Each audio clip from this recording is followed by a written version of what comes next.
Good morning students. Sixth question में हमसे कहा गया है when the current is switched on through a wire a compass needle kept nearby gets deflected from its north south position explain.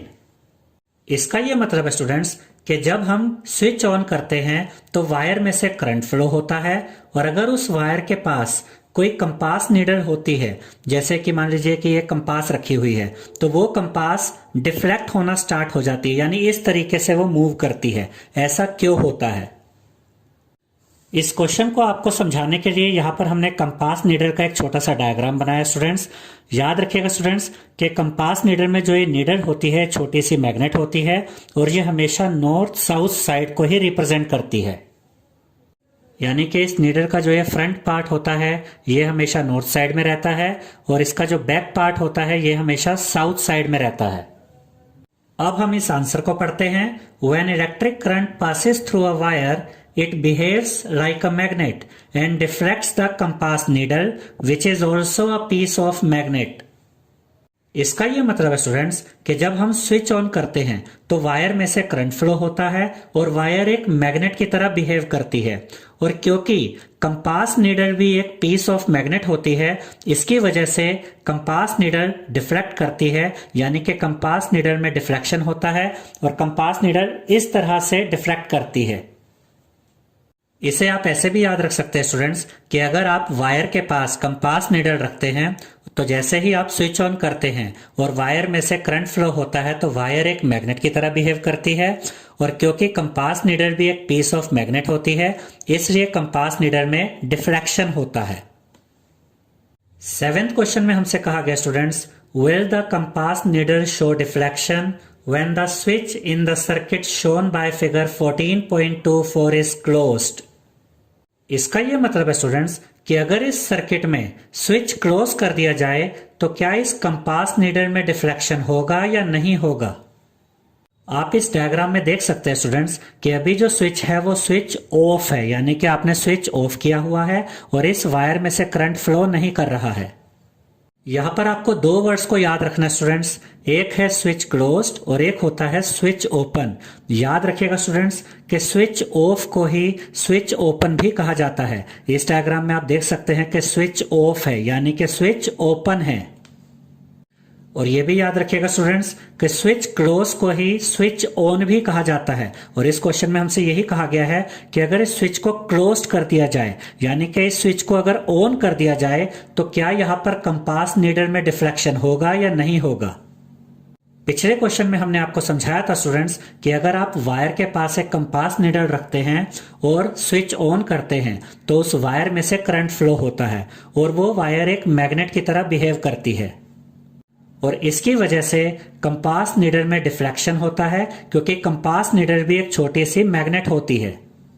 यानी कि compass needle में deflection तभी होगा जब वायर में से करंट फ्लो होगा और वायर एक मैग्नेट की तरह बिहेव करेगी, लेकिन उसके लिए सेल का होना जरूरी होता है। यहां पर आप देख सकते हैं स्टूडेंट्स के इस सर्किट में कहीं पर भी सेल नहीं है, तो जब यहां पर सेल ही नहीं है तो करंट फ्लो कैसे होगा।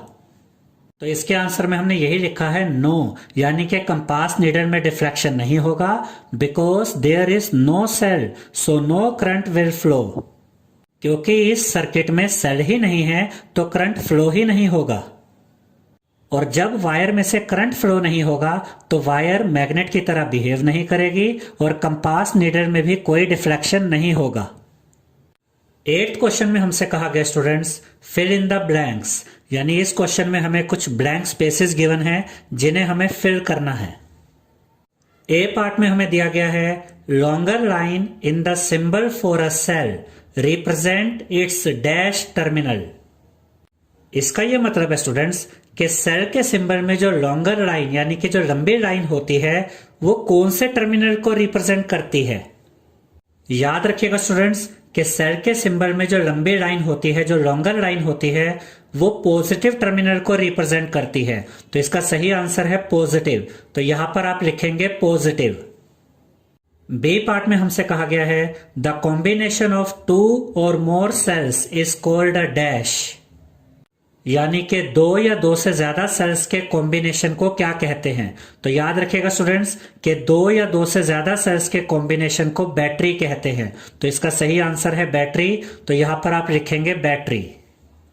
इसे आप ऐसे भी याद रख सकते हैं स्टूडेंट्स कि जब हम दो या दो से ज्यादा सेल्स को आपस में जोड़ते हैं तो इससे बैटरी बनती है। सी पार्ट में हमें दिया गया students, when current is switched on in a room heater it dash. इसका यह मतलब है स्टूडेंट्स कि जब आप रूम हीटर के स्विच को ऑन करते हैं तो क्या होता है? याद रखिएगा स्टूडेंट्स कि जब आप रूम हीटर के स्विच को ऑन करते हैं तो रूम हीटर गर्म हो जाता है। तो यहां पर सही आंसर है गेट्स हीटेड। तो यहां पर आप लिखेंगे गेट्स हीटेड। और अब हम इसे कैसे पढ़ेंगे? When current is switched on in a room heater it gets heated, यानी कि जब रूम हीटर का स्विच ऑन किया जाता है तो रूम हीटर गर्म हो जाता है। डी पार्ट में हमें दिया गया students, the safety device based on the heating effect of electric current is called a dash. इसका यह मतलब है स्टूडेंट्स कि heating effect of electric current पर बेस्ड सेफ्टी डिवाइस को क्या कहा जाता है? याद रखिएगा स्टूडेंट्स कि heating effect of electric current पर बेस्ड सेफ्टी डिवाइस को फ्यूज कहते हैं। तो यहां पर सही आंसर है फ्यूज। तो यहां पर आप लिखेंगे फ्यूज। 9th क्वेश्चन में हमसे कहा गया students, mark T if the statement is true and F if it is false. इस क्वेश्चन में हमें कुछ स्टेटमेंट्स दी गई है स्टूडेंट्स, और हमें यह बताना है कि कौन सी स्टेटमेंट ट्रू है और कौन सी स्टेटमेंट फॉल्स है। ए पार्ट में हमसे कहा गया है, to make a battery of two cells the negative terminal of one cell is connected to the negative terminal of the other cell. इसका यह मतलब है स्टूडेंट्स कि अगर हमें दो सेल्स वाली बैटरी बनानी है तो एक सेल के नेगेटिव टर्मिनल को हम दूसरे सेल के नेगेटिव टर्मिनल के साथ कनेक्ट करते हैं।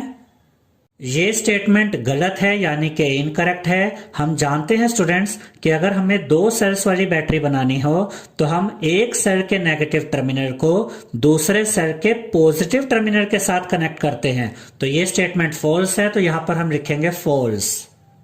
बी पार्ट में हमें दिया गया students, when the electric current through the fuse exceeds a certain limit, the fuse wire melts and breaks. इसका यह मतलब है स्टूडेंट्स कि जब फ्यूज में से एक सेफ लिमिट से ज्यादा करंट फ्लो करता है तो फ्यूज की जो वायर होती है वो मेल्ट हो जाती है, ब्रेक हो जाती है। ये स्टेटमेंट बिल्कुल सही है, यानी कि बिल्कुल करेक्ट है। याद रखिएगा स्टूडेंट्स कि फ्यूज एक सेफ्टी डिवाइस की तरह काम करता है, और जब फ्यूज में से सेफ लिमिट से ज्यादा इलेक्ट्रिक करंट फ्लो करता है तो फ्यूज की जो वायर होती है वो मेल्ट हो जाती है, ब्रेक हो जाती है। तो ये स्टेटमेंट ट्रू स्टेटमेंट है। तो यहां पर हम लिखेंगे ट्रू। सी पार्ट में हमसे कहा गया है, an electromagnet does not attract a piece of iron.